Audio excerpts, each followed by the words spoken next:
Allez, bonjour à tous. On va regarder une partie que je viens de faire. Donc, plutôt classique, hein, on développe, on fait l'écossaise, j'y prends, je prends. Donc là, il choisit de ne pas reprendre. Je développe, je développe, je développe, je développe, je développe, je développe. Alors pourquoi j'ai pris, c'est pour faire une fourchette du pion. Parce que là, je sais que ils aiment pas reprendre du pion. Dans ce cas-là, parce que ça ferait des pions doublés. Donc là, quand je prends comme ça, bah, il y a de grandes chances qu'ils reprennent du cavalier, alors c'est pas sûr, mais voilà. Et donc là, il est tombé dans le piège, fourchette du pion. Donc, magnifique fourchette, donc il essaye de s'en sortir, mais évidemment, ça marche pas. J'aurais même pu me permettre de reprendre de la dame que ça marchait toujours pas. Et je récupère une pièce, donc j'ai une pièce d'avance. En plus, il échange tout, ça m'arrange. Et donc là, il attaque un fou qui est déjà défendu. Donc je me développe. Et là, je suis complètement développé en seulement 16 coups avec une pièce d'avance sur colonne ouverte. J'ai doublé les tours. Donc là, scénario presque parfait hein, pour moi. Alors, il joue un coup de pion. Là, j'active un peu plus mon fou. D'ailleurs, ce fou-là était cloué. Hein, donc, tant qu'il y avait cette attaque, je peux pas bouger ce fou de case noire puisque sinon, il récupère le fou. Donc là, je me décloue entre guillemets.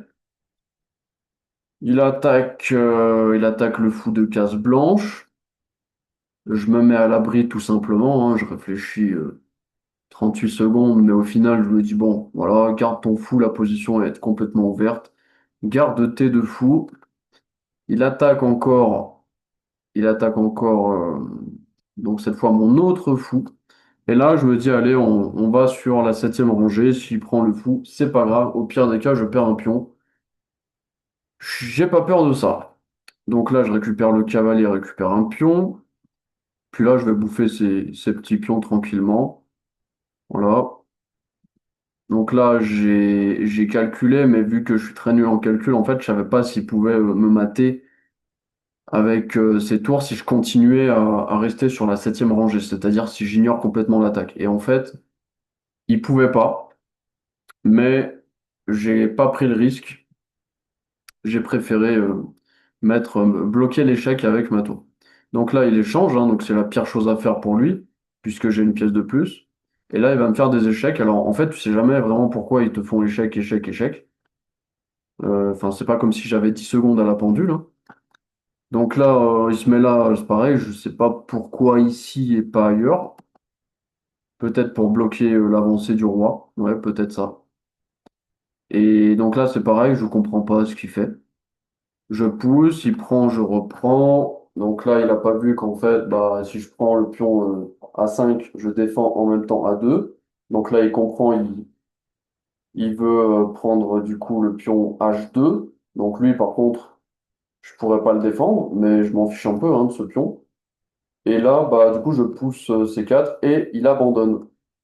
Donc il aurait pu se battre un petit peu, mais c'est vrai que là, ce fou, quand même, il est idéalement placé pour aller faire une dame. En plus, j'ai une tour, donc la tour, après, je l'aurais mise derrière, etc. Enfin, voilà. Mais après, je suis pas à l'abri d'une gaffe, hein, donc il aurait peut-être dû aller jusqu'au bout. Surtout que là, la partie, il reste quoi? Allez, 2 minutes à tout casser. Donc, partie plutôt facile. Maintenant, on va faire. Enfin, on avait déjà fait à l'ordinateur, mais on va se concentrer vraiment sur l'analyse de l'ordinateur. Donc là, c'est une partie jouée à 90% de précision. Il n'y a pas beaucoup de coups, donc ça n'a pas beaucoup de valeur, cette évaluation, mais je suis quand même content. Donc là, j'ai développé, c'est théorique, c'est théorique, c'est théorique, c'est théorique, c'est théorique. Et puis là, je développe. Donc l'ordi est pas trop fan, hein, il voulait des coups plus agressifs, mais moi, on me dit de développer, je développe. Il attaque le cavalier D4, je défends, meilleur coup. Ensuite, donc mon adversaire développe. Moi, je rock, donc l'ordi dit que c'est excellent coup. Alors l'ordi là, il aurait plutôt préféré légèrement H4. Bah oui, parce qu'en fait, s'il pousse, je prends, et, et s'il pousse pas, bah je repousse, donc je fais H5. S'il prend, je reprends, donc là je lis vis-à-vis avec le roi, bon, même s'il va rocker, j'imagine. Et si après il repousse, bah je prends. Mais je suis pas vraiment convaincu en fait hein, de ça. Enfin, moi je préfère jouer safe, donc je rock. Là, je développe. Alors après, il développe l'adversaire, c'est bien. Je me développe. Donc là, l'ordinateur, pardon, aurait voulu que je prenne le fou en E6. Mais je me développe. Là, je vois que je peux lui tendre un piège.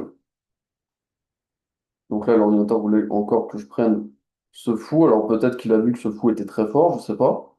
C'est vrai que ce fou est fort, hein. 1, 2, 3, 4, 5, 6, 7, 8, 9, 10. C'est vrai, c'est vrai que ce fou est fort. Mais bon, mon cavalier aussi était fort. Donc là, je lui tends le piège de la fourchette. Il tombe dans le piège. Et là, il me prend du coup. En fait, il essaye de se sortir de ce piège, mais évidemment, c'est pas parce qu'il prend C3, cavalier en C3, là, donc il fait fou, fou prend C3, attaque la dame. C'est pas pour ça que j'ai plus la fourchette. Donc là, l'ordinateur aurait préféré dame prend. C'est pas ce que j'ai joué. Et du coup, là, le meilleur coup après, c'était fou prend. Et ah, j'avais pas vu ça. Ça, j'avais pas vu. En fait, tu vas pouvoir créer des problèmes ici, puisque tac. Donc là, il est obligé de fermer la porte parce que sinon, il y a mat. Donc, j'avais pas vu, c'est joli. Moi, j'ai été vraiment comme un gros bourrin là hein, sur cette séquence. Donc là, je reprends du pion pour être sûr d'avoir ma fourchette. Et là, vu que son fou est attaqué 2 fois, je prends le fou. Donc là, il échange les dames. Hein, je sais pas. L'ordinateur dit que c'était le meilleur coup, mais bon, il s'enlève du contre-jeu. Et puis voilà quoi. Donc après, là, il attaque le fou, mais le fou est défendu. Donc là, l'ordi voulait que je revienne à la maison. Bon, ok. Là, l'ordi voulait un sacrifice de qualité. Là, l'ordi voulait G4, intéressant. Pourquoi G4? C'était quoi l'idée? On va regarder ensemble l'idée, si ça veut bien marcher. Ouais, non, il n'y a pas de bouton voir les coups. Mais ok, ok, intéressant. Peut-être que l'idée, c'est un truc du style après G5, comme ça bloque ces cases-là pour le roi. Je ne sais pas. Bon, en tout cas, voilà. Et si on revient sur le chemin principal rapidement. Là, ça, c'est un excellent coup. Là, il voulait que je revienne en E2 pour garder la paire de fous, j'imagine.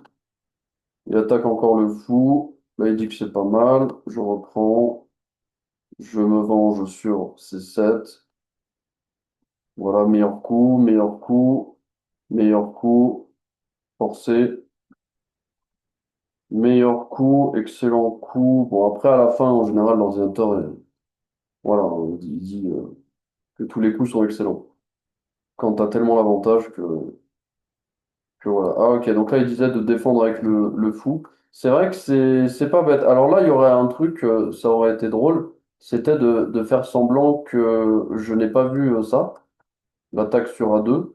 Et du coup, là, sur tour prend A2, il y aurait eu magnifique fourchette. Donc les fourchettes du fou sont toujours spectaculaires. Donc là, ça aurait fait ça. Alors là, ce noir, non, ce blanc de jouer. Donc admettons que je fasse un coup genre ça.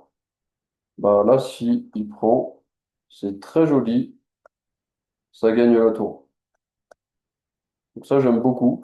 J'ai pas pensé à le faire hein, dans la partie, même s'il me restait 3 minutes, je vais pas trop faire des trucs comme ça, je préfère jouer safe. Pas jouer en mode ouais, j'espère qu'il va faire ça. Mais c'est vrai que ça aurait été plutôt pas mal.